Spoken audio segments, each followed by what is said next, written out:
వినిపించట్లేదమ్మా.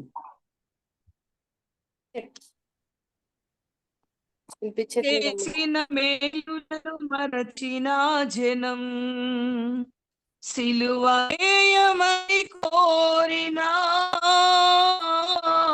సమూహాల సంతోషముకై పిలాతో కొరడాలతో కొట్టించిన నీవు నోరు మెదపలేదు.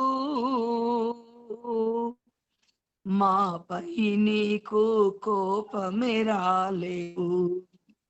ఏమిచ్చినా తక్కువే నీవు చేసిన త్యాగానికై. ఎంత ఇచ్చినా తక్కువే నాకిచ్చిన భాగ్యానికై. వెలలేని నాకు విలువనిచ్చినావు. నన్ను వెదకుచు నీవు దిగి వచ్చినావు. ముండ్ల కిరీటం తలపై పెట్టినా చీట్లు వేసి వస్త్రములను చింపినా అందరి ముందు వేసిన శివునికమని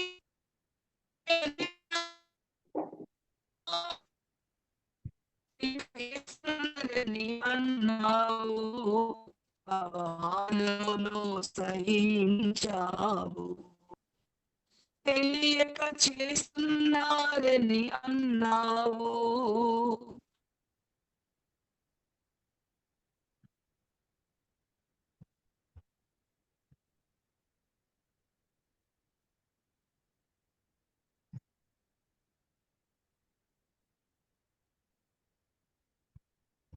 మళ్ళీ పోయింది, వినిపించట్లేదమ్మా.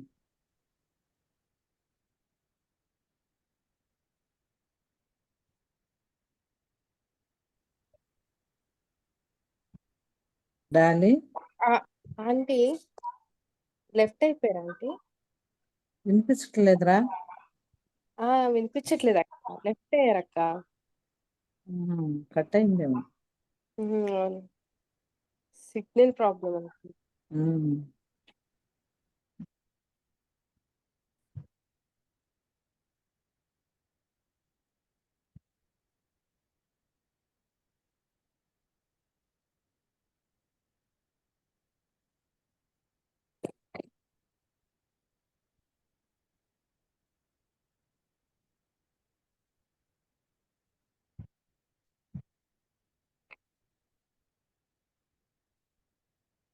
హల్లెలూయా, హల్లెలూయా.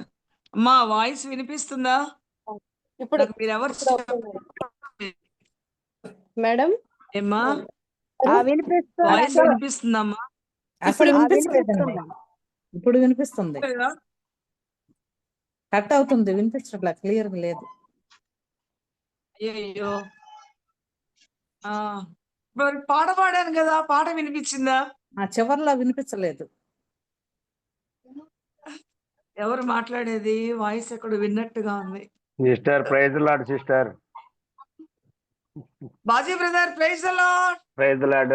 కట్ అవుతుంది సిస్టర్. బ్రదర్ వాయిస్ వినిపిస్తుంది కదా సిస్టర్స్? మీ వాయిస్ వినిపిస్తుందండి, ఇప్పుడు బాగానే వినిపిస్తుంది. చెప్పండి. చాలా సిస్టర్ ప్రైజ్ ది లార్డ్.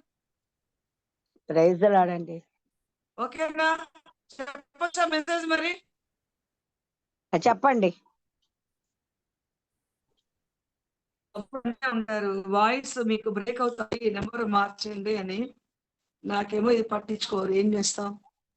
సరే, దేవుని వాక్యం చదువుకుందాం. మొదటి పేతురు పత్రిక 2వ అధ్యాయం 22వ వచనం నుండి మనం చదువుకుందాం. మొదటి పేతురు పత్రిక 2వ అధ్యాయం 22, 23. అస్సలు వినిపించడం లేదా? మరలా కట్ అవుతుంది. మరేం చేయాలి? ఇప్పుడు ఏమన్నా వినిపిస్తుందా? వినిపించట్లేదండి, కట్ అవుతుంది, అస్సలు వినిపించట్లేదు. ఇప్పుడు కూడా వినిపించట్లేదమ్మా. మీరు చెప్పండి. చెప్పండి తెలుస్తుంది. వినిపించకపోతే వేస్ట్ కదా అని. అమ్మా మీరు మాట్లాడేది వినపడుతుంది కానీ వాక్యం చెప్పేప్పుడు అసలు రావట్లా. అదేంటి బా మాట్లాడేటప్పుడు మాట్లాడు. వినిపిస్తుంది, వాక్యం చెప్పేటప్పుడు అట్లా.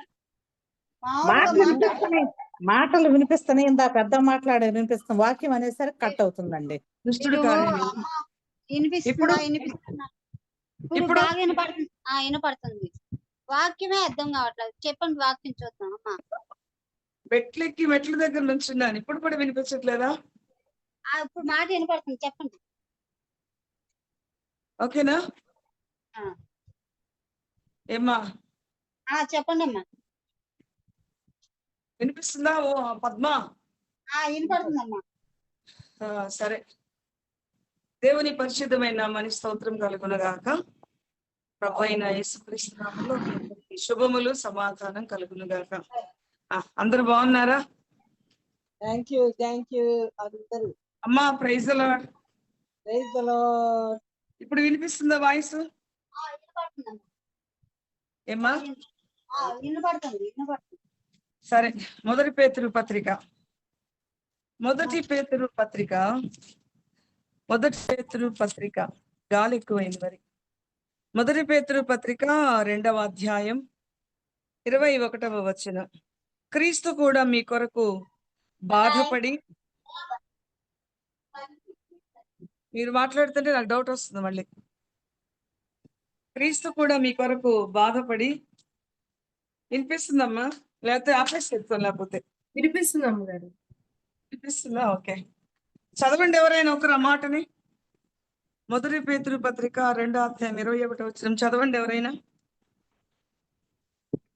చదవనండి. చదవండి అమ్మా. క్రీస్తు కూడా మీ కొరకు బాధపడి, మీరు తన అడుగు జాడల యందు నడుచుకొనున్నట్లు మీకు మాదిరి ఉంచిపోయెను. ఆయన పాపము చేయలేదు, ఆయన నోటను ఏ కపటమును కనబడలేదు. ఆయన బదులు దూషింపలేదు. ఆయన శ్రమ పెట్టబడియు బెదరింపక న్యాయముగా తీర్పు తీర్చు దేవునికి తన్ను తాను అప్పగించుకొనెను.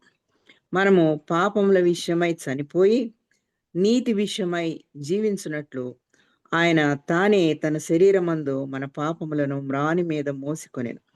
ఆయన పొందిన గాయముల చేత మీరు స్వస్థత నొందిరి. మీరు గొర్రెల వలె దారి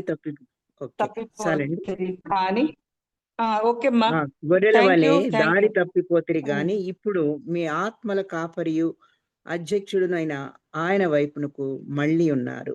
ప్రైజ్ ది లార్డ్. ఆమేన్. దేవుడు మన వినికిడిలో ఈ వాక్యమును దీవించునుగాక. ఆమేన్. 1 పేతురు పత్రికలో 2వ అధ్యాయంలో యేసు ప్రభు వారి యొక్క శిలువ శ్రమల ధ్యానంలో ఇప్పుడు నడుస్తూ ఉన్నాం కాబట్టి ఆ సందర్భానికి సంబంధించిన వచనాన్ని ఇక్కడ మనం చూస్తూ ఉన్నాం. క్రీస్తు కూడా మీ కొరకు బాధపడి, మీరు తన అడుగు జాడల్లో నడుచుకొనాలని మాదిరి ఉంచిపోయెను. దేవునికి స్తోత్రం. ఆయన ఎందుకు శ్రమ పడ్డారు అంటే ఒక మాదిరి కోసం, మనల్ని ఆయన ఒక మాదిరిగా ఉంచులాగున మీకు మాదిరి ఉంచిపోయెను. తన అడుగు జాడలలో నడుచుకున్నట్లుగా మీకు మాదిరి ఉంచిపోయెను. ఆయన ఏం మాదిరి చూపించారు? ఏమిటి ఆ మాదిరి అంటే, ఆయన పాపం చేయలేదు, ఆయన నోట ఏ కపటము కనబడలేదు, ఆయన దూషించలేదు,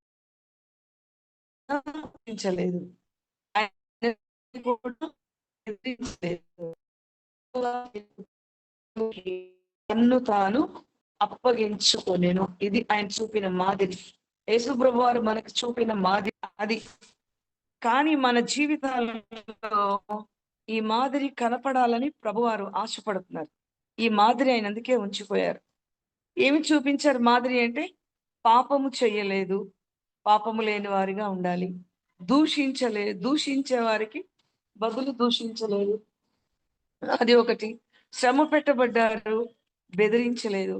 న్యాయముగా తీర్పు తీర్చు దేవుడు. మన జీవితంలో ఆయన న్యాయముగా తీర్పు తీర్చే దేవుడు. మనం కొన్నిసార్లు మన జీవితంలో అన్యాయముగా శిక్ష అనుభవిస్తూ ఉంటాం. అన్యాయంగా ద్వేషించబడుతూ ఉంటాం, అన్యాయముగా బాధింపబడుతూ ఉంటాం. అప్పుడు మనం చేయాల్సిన పని ఏంటంటే దేవునికి అప్పగించుకొనుట. ఇది చేయాలి, ఇది చేయాలి. చాలా మంది చూడండి, మనం కొన్ని పరిస్థితుల్లో కృంగిపోయినప్పుడు దేవునికి అప్పగించకుండా కొన్ని సొంత ప్రయత్నాలు చేస్తూ ఉంటాం, తెలిసి తెలిసి తప్పు చేస్తూ ఉంటాం. కానీ ప్రభువారు ఏం చేశారంటే, న్యాయముగా తీర్పు తీర్చు దేవునికి తన్ను తాను అప్పగించుకొనెను. అది మనకి మాదిరి ఉంచాడు ఆయన. ఆయన చేసిన ప్రతిది కూడా మాదిరి. ప్రేమించుటలో మాదిరి, శిష్యుల పాదములు కడుగుటలో మాదిరి. ఎవరండి పాదములు కడిగేది? ఒకరికంటే ఒకరు గొప్ప, నేను గొప్ప, నా చదువును బట్టి గొప్ప, నా ఉద్యోగాన్ని బట్టి గొప్ప, నా కులమును బట్టి గొప్ప, నాకున్న అధికారాన్ని బట్టి గొప్ప అనుకునే పరిస్థితుల్లో ఆయన అన్నిటినీ ప్రక్కన పెట్టి ఆయన చేసిన మాదిరి ఏంటంటే అందరి పాదములు కడిగారు. అంటే మాదిరి అక్కడ కూడా అంటారన్నమాట, మాదిరి ఉంచిపోయేను అనే మాటని మనం చూస్తాం. కనుక తను న్యాయముగా అప్పగించు దేవునికి అప్పగించుకున్నాడు. ఎందుకని అప్పగించారంటే మాదిరి కొరకు. మీరు కూడా అడుగు జాడల్లో నడవాలి. ఎవరు అడుగు జాడల్లో నడవాలి? తల్లిదండ్రులకు మనం చెప్తాం, నాలాగా ఉండాలి, మమ్మీలాగా ఉండాలి, డాడీ లాగా ఉండాలి అని చెప్పుకుంటూ ఉంటాం. ప్రభు అంటున్నారు, మీరు నాలాగా ఉండాలి, నా అడుగు జాడలలో మీరు నడవాలి అన్నారు. అడుగు జాడలు యందు నడుచుకున్నట్లుగా ఆయన మాదిరి ఉంచిపోయేను అన్నారు. ఈ మాటల యెషయా గ్రంథము 27వ అధ్యాయంలో మనం చూస్తాం. యేసు ప్రభు పొందిన శ్రమలు అన్ని యెషయా గ్రంథం 53వ అధ్యాయంలో కొన్ని వేల సంవత్సరాల క్రితమే ఆయన సమస్తం తెలియపరిచారు. పరిశుద్ధాత్మ ద్వారా సంభవించబోయే వాటిని ముందుగానే తెలియపరిచారు ఆయన.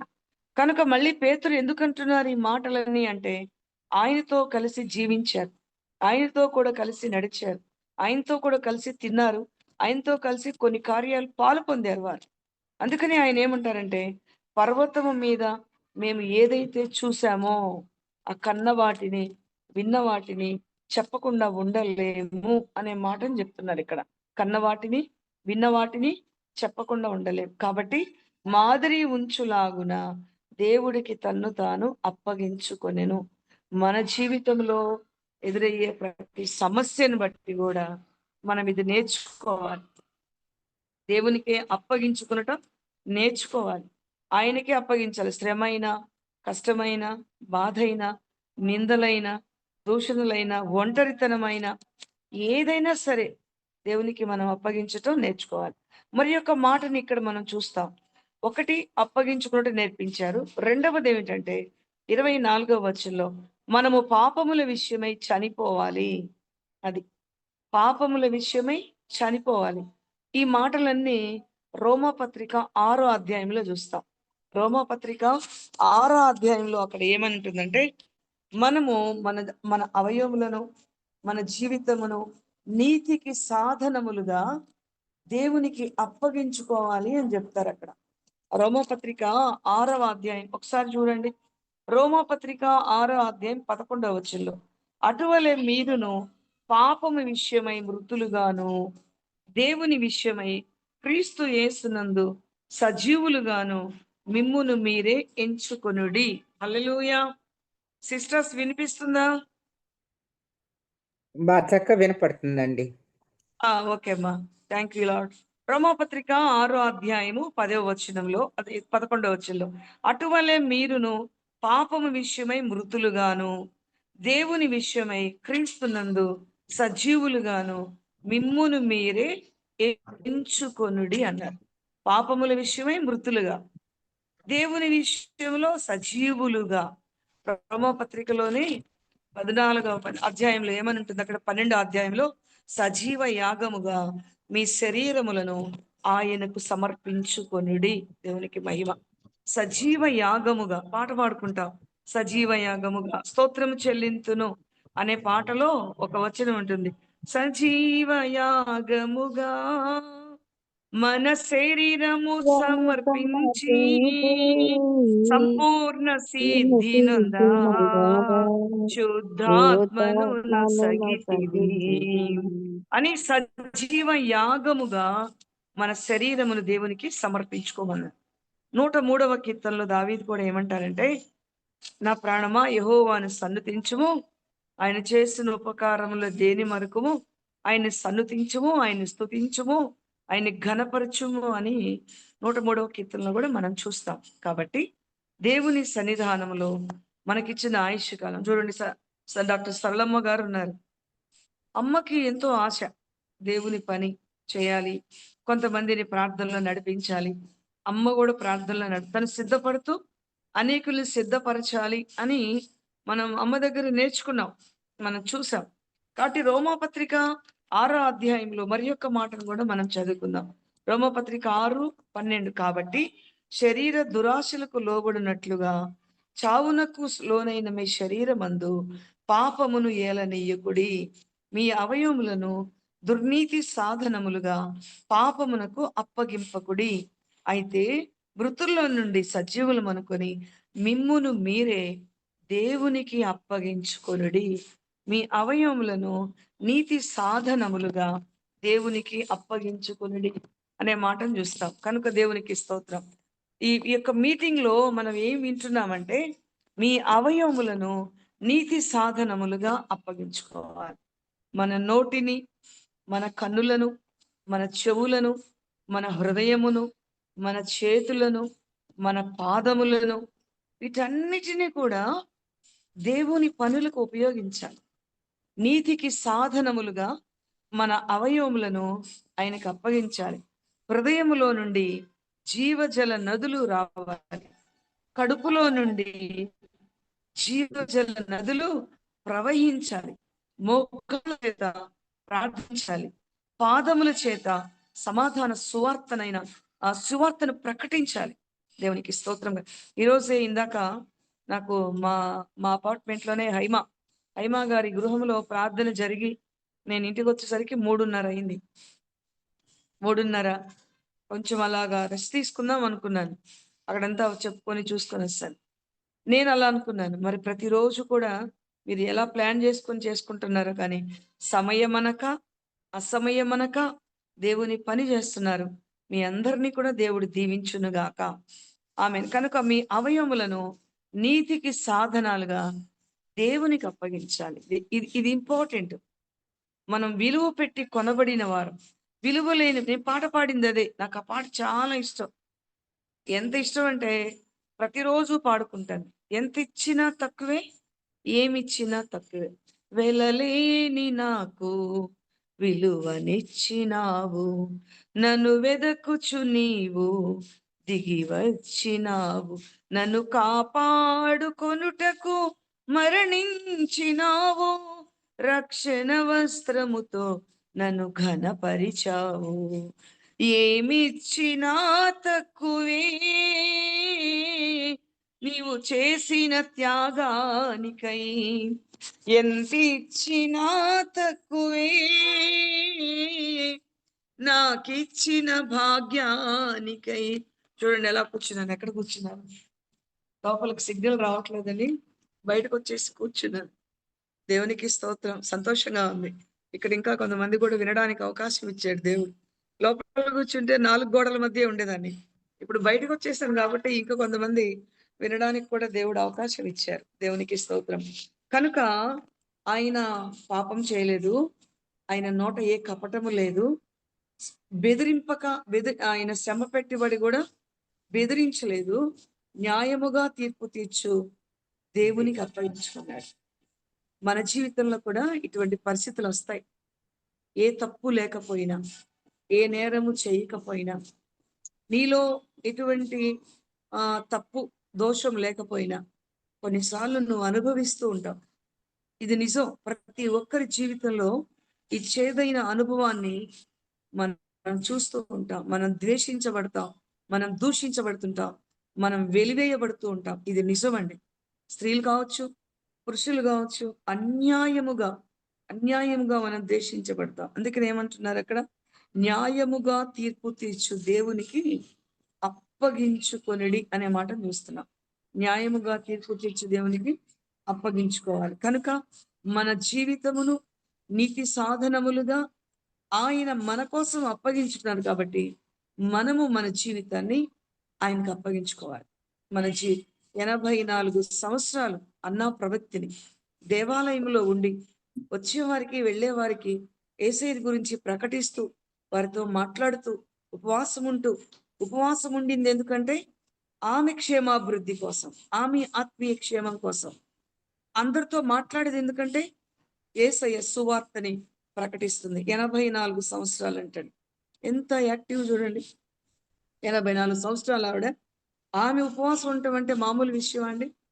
ఉపవాసం ఒక అరగంట లేట్ అయిందంటే చర్చిలో అటు ఇటు చూస్తూ ఉంటారు. మనం చూస్తాం కదా, బయటకు వెళ్ళినప్పుడు టైం చూసుకుంటా ఉంటారు, బయటకు వెళ్తూ ఉంటారు. కాబట్టి ఈ సమయంలో మనం కూడా చేయాల్సింది ఏంటంటే నీతికి సాధనములుగా దేవునికి అప్పగించుకోవాలి. అలాగే మనకున్న ప్రతి సమస్యను కూడా న్యాయముగా తీర్పు తీర్చే దేవునికి అప్పగించుకోవాలి. ఈ రెండు చేయాలి. మనం ఈ రెండు చేయాలి.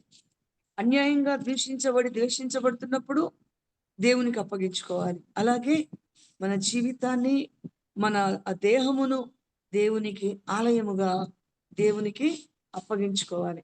మరి ఒక మాట ఉంటుంది అక్కడ, రోమాపత్రిక 6వ అధ్యాయంలో 18వ వచనం, పాపము నుండి విమోచించబడి ఇప్పుడు మనం నీతికి దాసులయ్యాం, దాన్ని బట్టి దేవునికి స్తోత్రం. కనుక మీ అవయవములను ఎలాగా పరిశుద్ధత కలుగుటకై దేవునికి నీతికి సాధనములుగా అప్పగించుకునుడి అనే మాట చూస్తాం. మరి ఒక్కసారి పేతురు పత్రికలో మనం చదువుకున్న మాటలో మరి ఒక మాటను మనం చూస్తాం. ఎందుకు ఆయన మరణించారు అనే దానికి మనం చూస్తే 1 పేతురు పత్రిక 2వ అధ్యాయము 24వ వచనం, మనము పాపముల విషయమై చనిపోయి నీతి విషయమై జీవించున్నట్లు ఆయన తన శరీరమందు మన పాపములను మ్రాను మీద మోసుకొనెను. అది మాదిరి ఆయన చూపించారు. నీతి విషయమై జీవించాలి, మన పాపములను ఆయన మోసుకున్నారు. ఇప్పుడు మనం ఎలా జీవించాలి అంటే నీతి విషయమై జీవించాలి. పాపం విషయమై చనిపోవాలి, నీతి విషయమై జీవించాలి. పౌల్ గారు ఒక మాట అంటారు, ఇక జీవించువాడను నేను కాదు, క్రీస్తే నా యందు జీవించుచున్నాడు. ఇప్పుడు నేను జీవించే జీవితం నా కొరకు తన్ను తాను అప్పగించుకునిన యేసునందలి విశ్వాసం వల్ల నేను జీవిస్తున్నాను అంటారు. గలతీ పత్రిక 2వ అధ్యాయం 20వ వచనం 21వ వచనంలో మనం చూస్తాం. మనం కూడా పాట పాడుకుంటాం, జీవితాంతము వరకు నీకే సేవ సల్పుదునంటిని, నీవు నాతో నుండి ధైర్యము నిచ్చి నడుపుము రక్షక, జీవితాంతము వరకు నీకే సేవ సల్పుదునంటిని. అందరికి వచ్చు కదండి ఈ పాట, అందరం పాడుకుంటాం కదా. వచ్చా ఈ పాట? వచ్చా చెప్పండి. వచ్చండి.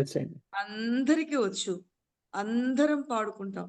మరి ఒక పాట కూడా పాడుకుంటాం, తనువు నాది దిగోగై కొనుమియో ప్రభువాని పనికి ప్రతిష్ఠించుమీ కదా. ఈ రోజుల్లో కోవిడ్ వచ్చిన తర్వాత నేను మొన్న ఒకరిని అడిగాను, 40 days ప్రేయర్స్ కి అటెండ్ అవుతున్నారా అంటే, మేము లైవ్ లో నుంచి చూస్తున్నామండి అంటున్నారు కొంతమంది. లైవ్ లో నుంచి చూడండి మంచిదే గాని చర్చికి వెళ్ళడం చాలా మంచిది, మందిరానికి వెళ్ళడం చాలా మంచిది, మందిరంలో గడపడం చాలా మంచిది. పిచ్చుకలకు నివాసం దొరికింది మందిరం దగ్గర. దావీదు భక్తుడు ఒక వరం అడిగాడు దేవుణ్ణి. ఏమిటి ఆ వరం అంటే 27వ కీర్తనలో అంటారు, యెహోవా యొద్ద ఒక వరము అడిగి తిని దానిని నేను వెదకుచున్నాను, యెహోవాను వెదకుటకును ఆయన ప్రసన్నతను చూచుటకును నా జీవిత కాలమంతయు యెహోవా మందిరములో నివసింపగోరుచున్నాను అన్నారు. దేవునికి స్తోత్రం కలుగునుగాక. హల్లెలూయా. కనుక హల్లెలూయా. అడిగి పొందుకున్నాడు ఆ వరాన్ని. యెహోవా యొద్ద వరం ఎందుకు తెలుసా? ప్రభు నీ మందిరములో గడపాలి, నీ సన్నిధిలో గడపాలి, నీ యొక్క బలిపీఠం దగ్గరికి రావాలి అని అడిగారు. కనుక మనం కూడా మనకిచ్చిన సమయాన్ని ఏ రోజు కూడా మనం పోగొట్టుకోకుండా సమయాన్ని సద్వినియోగం చేసుకోవాలి. సమయాన్ని సద్వినియోగం చేసుకునేవారు జ్ఞానులు అనబడతారు. సమయాన్ని పోగొట్టుకునేవారు చాలా పోగొట్టుకుంటారు. ఫర్ ఎగ్జాంపుల్ చెప్పాలి అంటే, ఏశావు ఆ తర్వాత వెళ్ళాడు ఆశీర్వాదం కోసం, ఆయనకేం దొరకలేదు. ఆ తర్వాత వెళ్ళాడు కానీ ఆశీర్వాదం దొరకలేదు. తర్వాత ఎంతో ఏడ్చాడు, కన్నీళ్లు విడిచాడు. మారు మనస్సు పొందే అవకాశం రాలేదక్కడ. కనుక ఈ సమయాన్ని మనం సద్వినియోగం చేసుకోవాలి. నెక్స్ట్ ఇయర్‌కి ఉంటామో లేదో తెలీదు. ఎప్పుడేమవుతుందో తెలీదు. ఉన్న సమయాన్ని మనం సద్వినియోగం చేసుకోవాలి. అందుకని ఎలా ఉండాలి? పాపముల విషయమై చనిపోయి, నీతి విషయమై జీవించాలి. ఈ 2 మాటలు చెప్పి నేను ముగిస్తాను. ఏ విషయంలో జీవించాలి? నీతి విషయంలో నీతి విషయమై. జీవించాలి. మీ అందరికి బాగా తెలుసు. హబక్కూకు గ్రంథంలో 2వ అధ్యాయంలో హబక్కూకు ఏమంటాడంటే, నీతిమంతుడు విశ్వాస మూలముగా జీవించును అంటాడు. ఎలా జీవిస్తాడు? నీతిమంతుడు విశ్వాస మూలంగా జీవిస్తాడు. నీతిమంతుడు అబ్రహాము దేవుని నమ్మెను, అది అతనికి నీతిగా ఎంచబడెను అనే మాట చూస్తాం. అబ్రహాము నీతిగా ఎంచబడింది. ఆయన జీవించారు. విగ్రహారాధికుడైన అబ్రహాము దేవుని కొరకు జీవించారు. అందుకే హబక్కూకు అంటాడు, నీతిమంతుడు విశ్వాస మూలముగా జీవించును. మనం కూడా జీవిస్తున్నాం. మీరు జీవించుచున్నారన్న పేరు మాత్రం ఉంది గాని నీవు మృతుడవే అంటాడు ప్రకటన గ్రంథం 3వ అధ్యాయంలో. చాలా మంది అనుకుంటారు క్రైస్తవులము, విశ్వాసము అని. కానీ వ్యక్తిగత ప్రార్థన ఉండదు వారికి. వ్యక్తిగత ప్రార్థన తక్కువ, వాక్య ధ్యానము తక్కువ, పరిశుద్ధాత్మ కోసం కలిగిన తృష్ణ తక్కువ, పరిచర్య చేయాలని తపన తక్కువ. అందుకని ఏమంటున్నారు? మీరు ఎలా ఉంటారు అంటే, జీవించుచున్నామన్న పేరుంది గాని నీవు మృతుడవే, చావక మిగిలిన వాటిని బ్రతికించుకోమని చెప్తారు. కాబట్టి నీతిమంతుడు విశ్వాస మూలంగా జీవిస్తాడు. కాబట్టి మన విశ్వాసాన్ని పెంపారు చేసుకోవాలి. వినుట వల్ల విశ్వాసం కలుగుతుంది. కనుక విశ్వాసాన్ని పెంపారు చేసుకోవాలి. అలాగే ఇలాగ జూమ్ మీటింగ్స్ అని, అలాగే ప్రత్యేకమైన కోడికలని, మరి సరళమ్మ గారి దగ్గర 5 సంవత్సరాలు చేసాం బైబిల్ స్టడీ ఎవ్రీ మండే. అందరం కోడుకునేవారం. ఒక సోమవారం సంస్కారం ఇచ్చేదాన్ని, ఒక సోమవారం అందరికి నూనె రాసి ప్రార్థన చేసేదాన్ని. అలాగే ఒక్కొక్క సోమవారం డివైడ్ చేస్తే ఒక్కొక్క సోమవారం 20 మంది 25 మంది వచ్చేవారు. పలహారాలు తీసుకొని వచ్చేవారు. తర్వాత రిఫ్రెష్మెంట్స్, పద్మ, సుధా అందరూ ఎంత కష్టపడేవారో. అదొక పరలోక సన్నిధి అనమాట. అదొక దేవాలయం. ఆ విధముగా అక్కడ గంభీరముగా జరిగింది. కొంతమంది రక్షణలోకి నడిపించబడ్డారు, కొంతమంది స్వస్థతలు పొందుకున్నారు, కొంతమంది దేవుని మేలులను పొందుకున్నారు. కనుక విశ్వాసాన్ని ఎప్పుడు కూడా కాపాడుకుంటూ ఉండాలి. పౌలు గారు అంటాడు 1 తిమోతి పత్రిక 4వ అధ్యాయంలో, నా విశ్వాసమును నేను కాపాడుకుంటుని. ఇది మనం కలిగి ఉండాలి. అంత పెద్ద గొప్ప భక్తుడు, హతసాక్షి అయిన పౌలు గారు అంటున్నారు, నా విశ్వాసాన్ని నేను కాపాడుకున్నాను అంటారు. అదే తిమోతి పత్రికలో అంటారు, కొంతమంది ఈ విశ్వాసము నుండి తొలగిపోయి నానా విధమైన శోధనల చేత భ్రష్టుపడి తమ్మును తామి పొడుచుకున్నారు అనే మాటను కూడా చూస్తాం. ఏమైపోయారు వారంటే విశ్వాసం నుండి తొలగిపోయి తమ్మును తామి పొడుచుకున్నారు అనే మాట కూడా చూస్తాం. కాబట్టి విశ్వాసాన్ని కాపాడుకోవాలి. ఆత్మ ఫలములో విశ్వాసం ఉంది గలతీ పత్రిక. అలాగే కృపా వరములలో 1 కొరింథీ 12వ అధ్యాయంలో విశ్వాసం అనేది ఒక వరం. కాబట్టి విశ్వాసాన్ని అభివృద్ధి చేసుకోవాలి. యేసు ప్రభు దగ్గరికి శిష్యులు వచ్చి అడుగుతున్నారు, మా విశ్వాసమును అభివృద్ధి పరచమని అడిగారు. మనం కూడా ఏమడగాలి? మన విశ్వాసం అభివృద్ధి పొందాలి. వారు అడిగారు, మా విశ్వాసమును అభివృద్ధి పరచమన్నారు. కాబట్టి మనం కూడా ప్రతిరోజు విశ్వాసమును అభివృద్ధి పరచుకోవాలి, ప్రార్థనా జీవితాన్ని అభివృద్ధి పరచుకోవాలి, సహవాసాన్ని అభివృద్ధి పరచుకోవాలి, ఒకరినొకరు పలకరించుకుంటూ యోగక్షేమాలు తెలుసుకుంటూ దేవునిలో ముందుకు సాగిపోవాలి. కనుక ఒక్కటేం చెప్పానంటే, మనము నీతి విషయమై జీవించాలి, నీతి కొరకు బ్రతకాలి. రాహాబు వేశ్య, కానీ ఆమెను ఏమన్నారంటే, ఆమె క్రియల మూలముగా నీతిమంతురాలైంది అన్నారు. నీతిమంతురాలు ఎలాగైందంటే క్రియల మూలముగా. కనుక విశ్వాసములో క్రియలు లేకపోతే కూడా వ్యర్థమైపోతాయి. దేవి లాజరస్ గారు అక్కడ మరి చాలా మంది కొంతమంది వెళ్ళిపోయారు, దేవుడి దగ్గరికి వెళ్ళిపోయారు. నేను తెనాలి ఒక మీటింగ్కి వెళ్ళాను. నేను అక్కడ మా క్లాస్మేట్ని చూశాను, ఇంటర్మీడియట్ లో నా క్లాస్మేట్ అనమాట.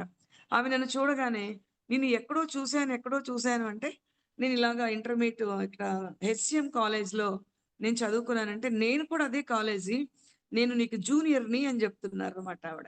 అవును అంటూ ఇలాగ అందరూ బాగున్నారంటే, అప్పుడు శారా సిస్టర్ యొక్క పేరు చెప్పారు తను ప్రభువు నందు నిద్రించారండి అని చెప్పడం జరిగింది. వారు హైదరాబాద్ లో ఉంటారంట. ఈ లోకంలోయే మనం చేసినవన్నీ జ్ఞాపకం చేసుకుంటా ఉంటారు ప్రజలు. దేవుని దగ్గరికి వెళ్ళినప్పుడు మనం చేసిన ప్రతి పని కూడా దేవుడు జ్ఞాపకం చేసుకొని మనల్ని దేవుడు దీవిస్తారు, దేవుడు ఆశీర్వదిస్తారు, దేవుడు ఎంతో కృప చూపిస్తారు. నా సంఘం గురించి నేను చెప్తాను. మన సంఘం, నేను పేద సంఘం అని చెప్పను. ఎందుకని అంటే పేద సంఘం అలా చెప్పను.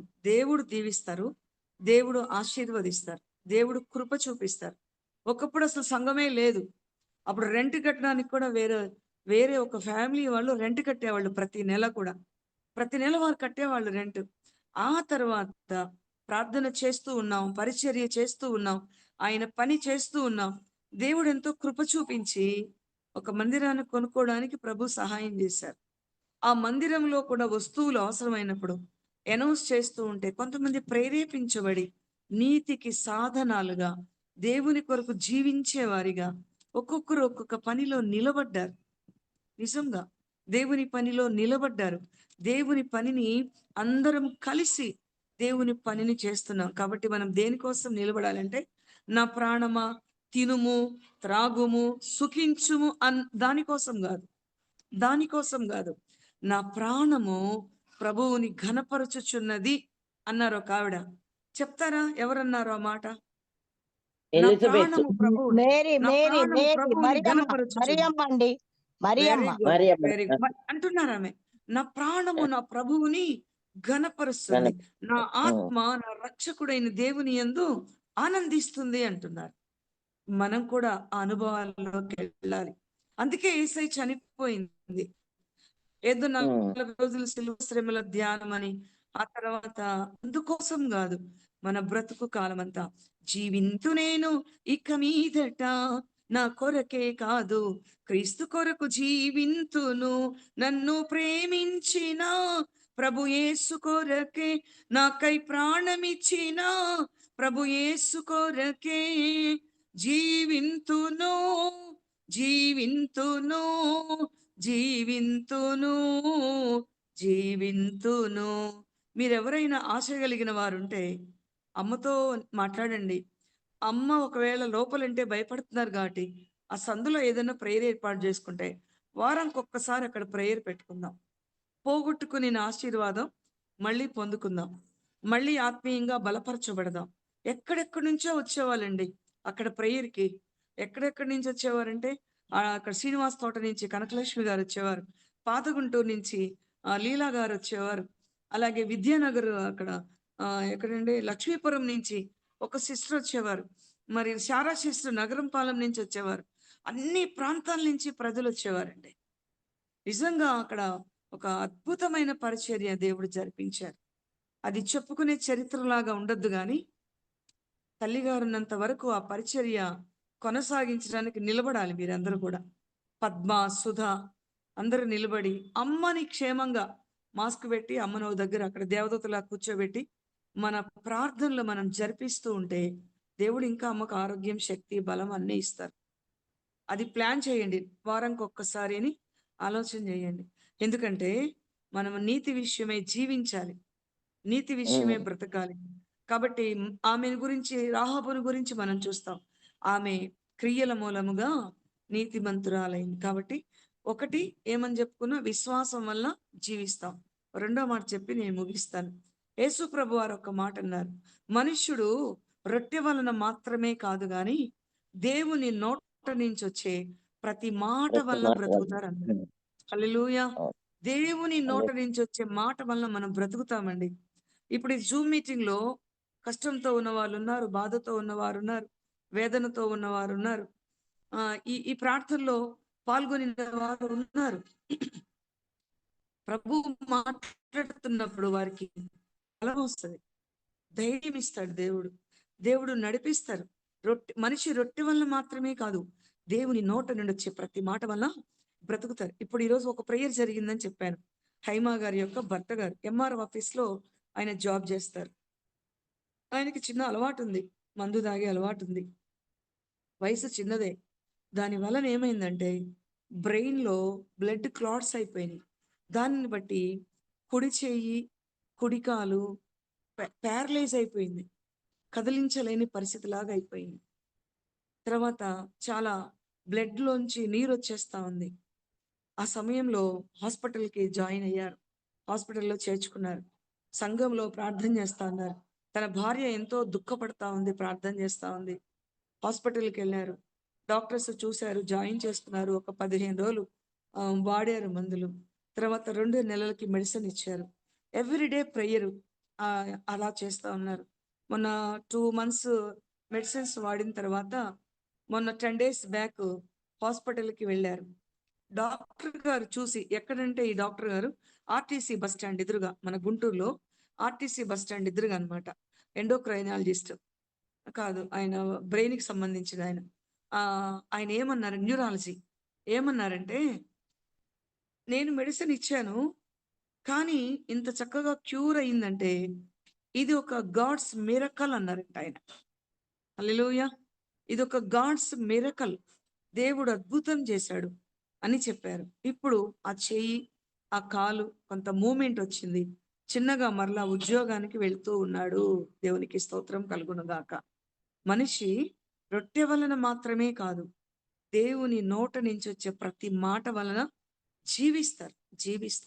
దేవునికి అందుకనే ప్రతిరోజు వాక్యం వినాలి, వాక్యం చదువుకోవాలి. ప్రకటన గ్రంథంలో ఏమన్నారంటే, ఈ వాక్యము వినువాడును, ఈ వాక్యము చదువువాడును ధన్యుడు అన్నారు.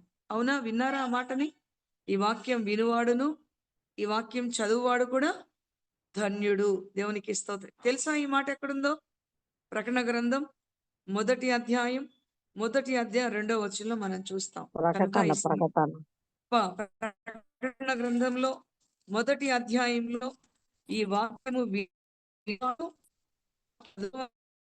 కూడా ధన్యుడు అనే మాట చూస్తాం. యోహాను రాసిన 3వ సమయము సమీపించింది కనుక ఈ ప్రవచన వాక్యములు చదువువాడు, వాటిని విని అందులో వ్రాయబడిన సంగతులు గైకొనువాడు ధన్యుడు. చూసారా సిస్టర్స్? చూసారా? మీరు కనిపించిందా వాక్యంలో? చూసారా? ఉన్నారా లైన్ లో? మీరు ఎవరైనా మాట్లాడాలి. చూస్తాం. Okay, very good. కనుక చదువువాడు వాటిని గ్రహించు, కనుక సమయము విని సమీపించిన చదువువాడు చదవండి. వాటిని విని వాటిని వాడును ధన్యుడు. నేను చదువుతానండి. సమయము సమీపించినది గనుక ఈ ప్రవచన వాక్యములు చదువువాడును, వాటిని విని ఇందులో వ్రాయబడిన సంగతులను గైకొనువాడును ధన్యుడు.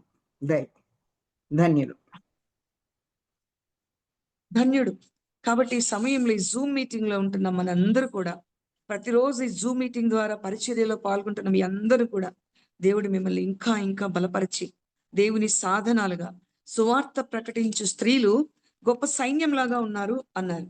నేను చెప్పాను మీకు ఇందాకే, నా ఇంట్లో నాకు కమ్యూనికేషన్ నెట్ సరిగ్గా రావడం లేదని నేను బయటకు వచ్చి కూర్చున్నాను అన్నాను. కనుక అమ్మతో మీరు మాట్లాడండి. అందరం కలిసి వారంలో ఒకసారి, అది మార్నింగ్ పెడదామో, నైట్ పెడదామో, ఈవినింగ్ పెడదామో, ఈ పనిని కొనసాగిద్దాం. ఈ సత్క్రియని ప్రారంభించాం కనుక పని ఆపేవారిగా ఉండకూడదు, కొనసాగిద్దాం. కనుక చదువువాడు ధన్యుడు, వినువాడు కూడా ధన్యుడు. కనుక ఈ సమయంలో ఒక మాట చెప్పాను. ఏం చెప్పుకున్నామంటే 1 పేతురు పత్రిక 2వ అధ్యాయం 24వ వచనం, మనము పాపముల విషయమై చనిపోయి నీతి విషయమై జీవించినట్లు ఆయన తానే తన శరీరమందు మన పాపములను మ్రాని మీద మోసికొనెను, ఆయన పొందిన గాయముల చేత మీరు స్వస్థత పొందారు. కనుక ఈ సమయంలో ఎవరైనా ఏదైనా అనారోగ్యములతో ఉన్నారేమో, ఎటువంటి పరిస్థితిలో ఉన్నారు, బీపీ, షుగర్, థైరాయిడ్, ఎన్నో అనారోగ్యాలు ఉన్నాయి. కనుక కృంగిపోకుండా ఆయన పొందిన గాయముల చేత మనకి స్వస్థత ఉంది. కనుక ఆత్మీయ స్వస్థత కావాలి, శారీరకమైన స్వస్థత కావాలి.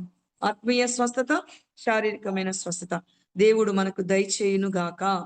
పాపముల విషయమై చనిపోయి చేసిన పాపములే మరలా చేయక, లోతు భార్యలాగా వెనక్కి తిరిగి చూసేవారిగా ఉండకుండా నీతి విషయమై జీవించున్నట్లుగా దేవుని కొరకు బ్రతుకున్నట్లుగా, ఆయన సన్నిధిలో సాక్షులుగా, ఆయన రాకడలో మనం ఎత్తబడినట్లుగా దేవుడు మనలందరినీ కూడా సిద్ధపరచునుగాక, బలపరచునుగాక.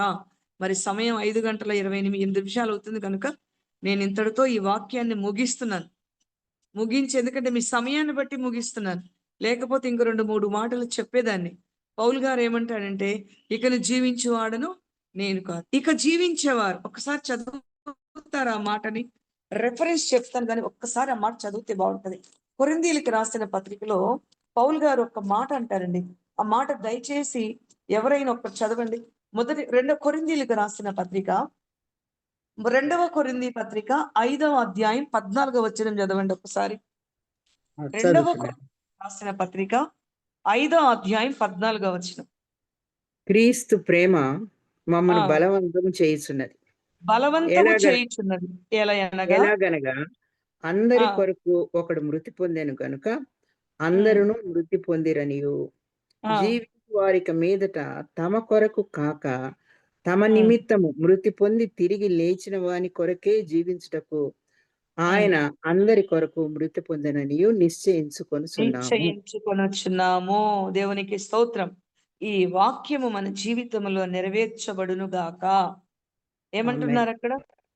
దేవుని ప్రేమ బలవంతం చేస్తుందంట, బలవంతం చేస్తా ఉంది. మనం కూడా ఒక పాట పాడుకుంటాం కదా, ఈలాటిదా యేసు ప్రేమ నన్ను తోలనాడక తనదు జాలి చూపినదా, ఈలాటిదా యేసు ప్రేమ. కనుక యేసయ్య చనిపోయారు, మనం చనిపో పని లేదు. మనం జీవించువారు ఇక మీదట తమ కొరకు కాక తమ నిమిత్తం మృతి పొంది తిరిగి లేచిన వాని కొరకే జీవించాలి. ఆయన అందరి కోసం మృతి పొందారు కాబట్టి మనము అందరం ఆయన కొరకు జీవించాలి. అది విషయం. ఆయన మృతి పొందారు, మనం నీతి విషయమై జీవించున్నట్లుగా జీవించుచున్న మనం దేవుని కోసం జీవించాలి. సరళమ్మ గారు ఎప్పుడు ఒక పాట పాడిస్తారు, ఇదిగో దేవా నా జీవితం ఆపాదమస్తకం నీకంకితం, ఇదిగో దేవా నా జీవితం ఆపాదమస్తకం నీకంకితం, శరణం నీ చరణం, శరణం నీ చరణం, ఇదిగో దేవా నా జీవితం ఆపాదమస్తకం నీకంకితం, ఆపాదమస్తకం నీకంకితం. ఇలాగే సరళమ్మ గారింట్లో ప్రార్థన చేస్తూ వాక్యం చెప్తా ఉన్నాము. అమ్మ వాళ్ళ ఇంటి ప్రక్కనే ఒక పాస్టమ్మ గారు ఉంటారు, నిజమ్మ గారు. నిజమ్మ గారి ఆ ఇంటి పక్కన ఎవరు వంటగదిలో వాక్యం విన్నది ఆవిడ. రైల్వే డిపార్ట్మెంట్ లో చేస్తారు ఉద్యోగం, ఇప్పుడు కూడా ఉండే ఉంటారు. ఆ వాక్యం విని ఆమె ప్రార్థనకు బయలుదేరి వచ్చేశారు. నా ఉద్యోగంలో కొన్ని ఇబ్బందులు కలిగాయి, నేను ఈ వాక్యం విన్నాను, నాకు చాలా సంతోషం అనిపించింది, నేను అందుకే బయలుదేరి ఇక్కడికి వచ్చాను అన్నారు. వాక్యమునకున్న శక్తి అలాంటిది. వాక్యమునకున్న శక్తి ఎప్పుడు కూడా వ్యర్థంగా పోదు. దేవుని మాట వ్యర్థంగా పోదు. కనుక మృతి పొందారు ప్రభువారు, మనందరం ఆయన కోసం జీవించాలి. జీవిద్దామా ఆయన కోసం బ్రతుకుదామా, ఆయన కోసం నడుద్దామా, ఆయన కోసం నిలబడదామా. ఎన్నో కష్టాలు వచ్చినా, బాధలు వచ్చినా, పరిస్థితులు వచ్చినా ఆయన కొరకు జీవించినట్లుగా దేవుడు మనల్ని సిద్ధపరచునుగాక. ప్రార్థన చేస్తాను. స్తోత్రం తండ్రి, పరిశుద్ధ ప్రేమ కలిగిన తండ్రి, ఈ సమయంలో నీ వాక్యానికి శక్తి ఉంది. విన్న బిడ్డలందరినీ కూడా మీరు జ్ఞాపకం చేసుకోండి. ప్రత్యేకంగా అమ్మని సరళమ్మ గారిని మీరు జ్ఞాపకం చేసుకోండి. తల్లికి మంచి ఆరోగ్యం దయచేయండి. అలాగే షారోన్ చర్చ్ లో ఉన్న సిస్టర్స్ మరి జూమ్ మీటింగ్ అంతా అరేంజ్ చేసి వారు చేస్తున్న ఈ పనిని, పరిచర్యను దీవించి మీరు ఆశీర్వదించండి. ఎంతమంది జూమ్ మీటింగ్ లో ప్రారంభం నుంచి పాల్గొంటూ ఉన్నారు, ప్రతి దినం కూడా నేను స్తుతిస్తూ ఉన్నారు. ఒక్కొక్కరిని దీవించు ప్రభువా, ఆశీర్వదించు ప్రభా. ఆరోగ్యము దయచేయండి, శక్తిని మీరు దయచేయండి అయ్యా, నీ కృపను మీరు దయచేయండి. ఒక్కొక్కరిని దీవించండి ప్రభా. సజీవులే నిన్ను స్తుతించగలరు నాయన, మృతులు నిన్ను స్తుతించలేరు. మేము సజీవులమై నిన్ను స్తుతించడానికి మాకిచ్చిన ఈ సమయాన్ని బట్టి నీకు స్తోత్రం చెల్లిస్తాను. ఒక్కొక్కరిని దీవించి నీ కొరకు బ్రతకాలి, నీ కొరకు జీవించాలి, నీ కొరకు ప్రయాసపడాలి. ప్రయాసపడిన స్త్రీల పేర్లు పరిశుద్ధ జీవ గ్రంథంలో రాసి పెట్టారు కదా నాయన. అలాగా ఒక్కొక్కరిని కూడా ప్రయాసపడటం నేర్పించండి. సుఖభక్తిని దూరం చేయండి, సుఖాసక్తిని దూరం చేయండి. నా తను ఇక్కడ సుఖపడితే అక్కడ కష్టపడాలి, ఇక్కడ కష్టపడితే అక్కడ మేము సుఖపడతాం కనుక ప్రతి ఒక్కరు కష్టపడటానికి ప్రయాసపడటానికి నేర్పించండి. ఒక్కొక్కరిని దీవించమని ఆశీర్వదించమని ఈ 40 రోజుల ఉపవాస ప్రార్థనల్లో ప్రతి ఒక్క కుటుంబంలో నీ ఆత్మకార్యము జరిగించండి. వివాహ విషయములో తోడుగుండండి, ఉద్యోగములు దయచేయండి, గర్భఫలములు దయచేయండి, అనారోగ్యముల నుంచి విడుదల దయచేయండి. ఎవరు ఎటువంటి అవసరంలో ఉన్నారో, అక్కరలో ఉన్నారో మీ నామములో మీరు అనుగ్రహించు నాయన. మీరు ఆశీర్వదించండి ప్రభా, మీరు కృప చూపించండి ప్రభా, మీరు సహాయము చేయండి ప్రభా. మీకే స్తోత్రం చెల్లిస్తాను. ఈ సమయం అంతటిని కూడా జ్ఞాపకం చేసుకోనండి.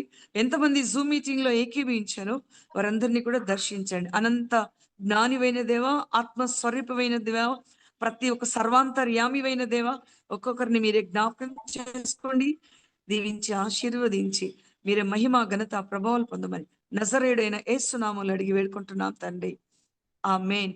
తండ్రి కుమార పరిశుద్ధాత్మ త్రియక దేవుని దీవెన మీ అందరికీ తోడయ్యుండి ఆత్మ బలమును ఆత్మ శక్తిని అనుగ్రహించి సజీవ యాగముగా దేవుని కొరకు నిలబడే సైన్యముగా దేవుడు అందరినీ సిద్ధపరచునుగాక, మండించునుగాక, తన ఆత్మ చేత మిమ్మల్ని ప్రేరేపించునుగాక. ఆమేన్, ఆమేన్. God bless.